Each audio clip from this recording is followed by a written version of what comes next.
In-law pain attack. I am writing this because I don't know what to do. I have a daughter with my late wife, and her name is Eleanor. Her birthday is coming up in 2 weeks, and she's turning 18. Background: me and my late wife, Chloe, has been dating since college. We got older and ended up getting married, and after our wedding, she shared news to me that she was pregnant, and I was excited that we were expecting our first child. Since it was our first child, we bought a video camera and made little tapes and snippets of her whole pregnancy. Wholesome things such as us just joking around or having lunch or talking to our unborn child through the camera. We made a promise to only show Eleanor the tapes until her 18th birthday. Fast forward 2 years after her birth.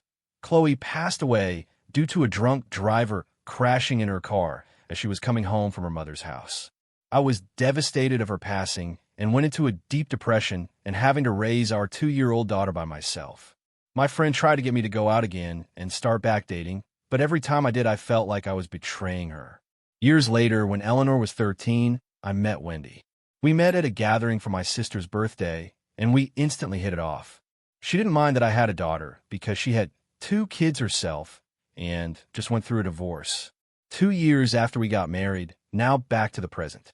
Eleanor's 18th birthday is coming up, and I kept all the tapes for me to show her.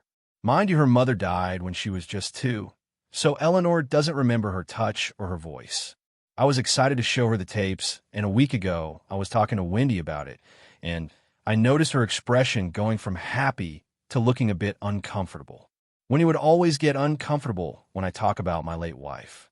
I don't say things like, "Why can't you be like Chloe?" or "Chloe was only supposed to be my first love," but I talk about her in a way to give my daughter a mental picture of how her mother was like. Wendy has always talked to me about Chloe and how it made her sad that she can never be like her. Chloe was a model, then started working on her fashion career. And don't get me wrong, she was a really beautiful woman, while Wendy had 2 kids in college and not in the best shape due to her words.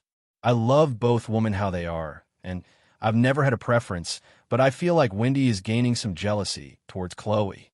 I told Wendy that I love her just the way she was, and she broke down crying. The next day after that incident, she came up to me and apologized for the way she acted last night. I told her it was okay, and it's good that she felt comfortable to share her feelings, and I gave her a tight hug and a kiss on her forehead. She asked to see where the tapes were at, and I showed her the box of videotapes of my late wife in my closet. Things were going fine until yesterday morning. I was looking for the tapes because I wanted to put them in a prettier box for my daughter, and when I went to go find them, the box wasn't in my closet. I looked everywhere to the point I walked downstairs to see my wife laying on the couch watching TV. I asked her about the box, and she told me she threw it away with a neutral expression.